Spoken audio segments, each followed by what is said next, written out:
Lah ini ya, mumpung emak duduk di dekat sawah, emak mau bahas kasus Menteri Pertanian.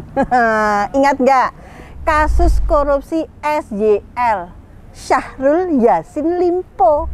Masih ingat toh? Dan tobat. Kasus ini mungkin mulai dilupakan orang. Proses pengadilannya emang udah lama banget nih, harus kesuwen. Ya mungkin kalau kasus ini diajak balapan sama kura-kura, malah menang kura-kuranya. Ya begitulah. Tapi ternyata kasus ini makin kesini malah makin ngeselin dan bikin hati emak makin miris semiris-mirisnya, makin tipis setipis-tipisnya.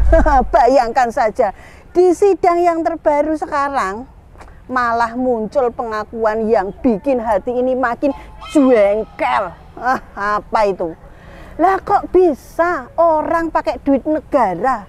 Kok bisa orang meras anak-anak buahnya sendiri?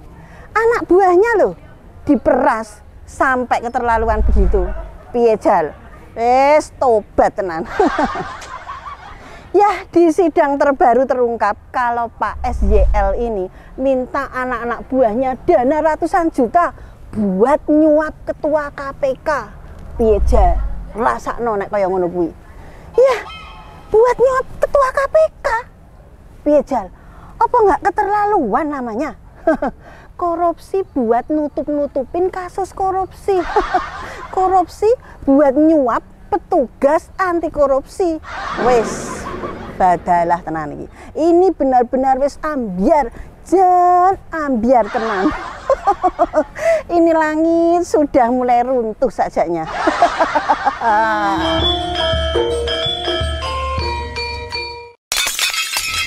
Sedikit flashback alias kita kilas balik.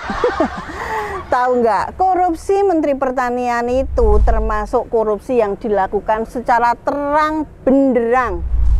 Korupsi yang terstruktur, masif dan sistematis. Mulai dari penyalahgunaan dana operasional menteri dan juga memeras bawah-bawahannya gitu loh, agar mendanai kepentingan pribadinya. Waduh lah, ini kan aneh ben ajaib, ben menjengkelkan. Jan arep guyu ning kok ya tetep mangkel aku iki. Bayangkan saja, saat sidang kemarin, sidang atas kasus dugaan gratifikasi dan pemerasan yang dilakukan si SYL itu, beberapa saksi itu mengaku sampai ingat ini mak ya, bahwa saat menjabat sebagai Menteri Pertanian, Pak SYL ini pakai anggaran kementerian dan uang patungan dari bawahan-bawahannya itu loh, alias memeras bawahannya untuk kepentingan pribadi dan keluarganya. Wes miris tenan aku ki ya Allah.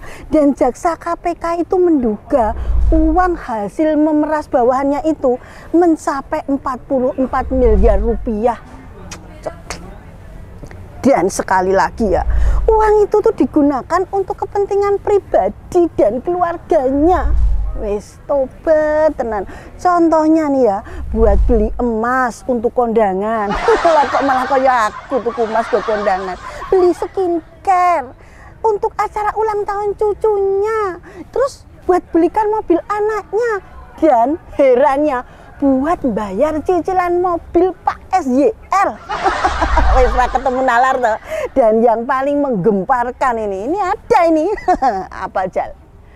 Itu loh, untuk bayar biduan dangdut, untuk entertain alias hiburan, seneng-seneng. Weleh, astaga. Lah itu kan uang negara juga sih. Pajak dari rakyat seperti kita ini. Kok ya dipakai buat bayar biduan dangdut? Iki menteri model apa nak ini? Bayangkan saja ya, buat bayar sewa biduan dangdut, dananya tidak tanggung-tanggung. Ada yang dikucurkan sebesar 50 sampai 100 juta rupiah. Astagfirullah. Itu biduannya beneran cuma disuruh nyanyi atau sama apa? Kok sampai segitu banyaknya? Ya kurang ngerti ya. Ini sangat aneh, sangat nggak masuk akal. Tapi bisa juga sih masuk akal. Akal bulus. saksi-saksi yang dulunya anak buahnya alias bawahannya si Pak SYL itu akhirnya buka suara semua tentang apa yang dilakukan mantan atasannya itu. Biar miris banget toh. Jan ini ibarat pepatah, air susu dibalas dengan air kopi hitam. Jadi kopi susu deh.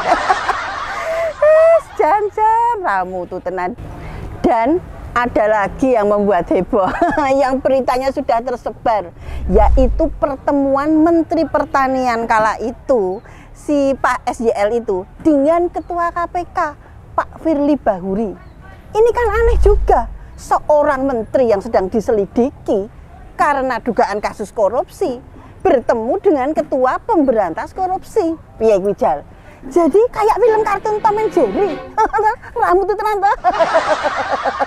Setelah pertemuan itu, konon kabarnya Pak SYL mengumpulkan bawahannya dan bilang bahwa KPK sedang mengusut pengadaan sapi yang dilakukan oleh Kementan. Lalu stafnya bilang untuk mengantisipasinya harus diadakan uang 800 juta yang akan diserahkan pada Ketua KPK Pak Firly Bahuri. Waduh, piye kuwi kaya ngono kuwi rasakno. Ora member toh. Tapi sampai sekarang sudah 7 bulanan sejak dinyatakan tersangka oleh pihak kepolisian. Pak Firly belum juga ditahan.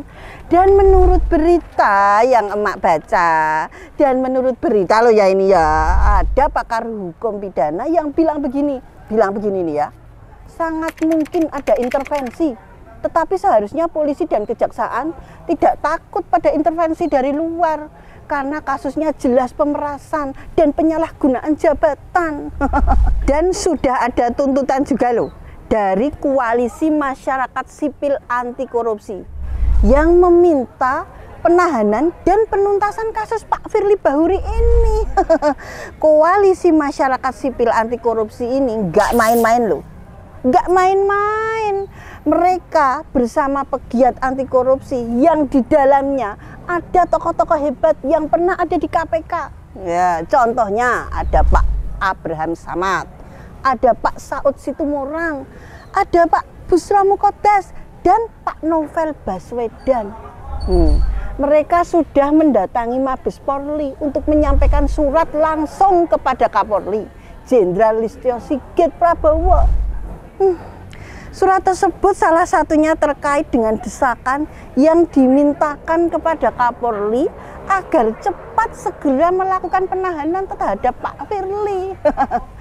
Nah, kalau sudah begitu, bagaimana hayo? Emak berharap semua polisi tetap bisa profesional.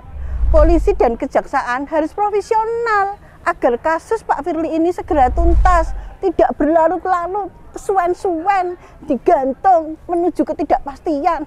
Bagaikan seorang cowok yang digantung perasaannya sama cewek, ya toh.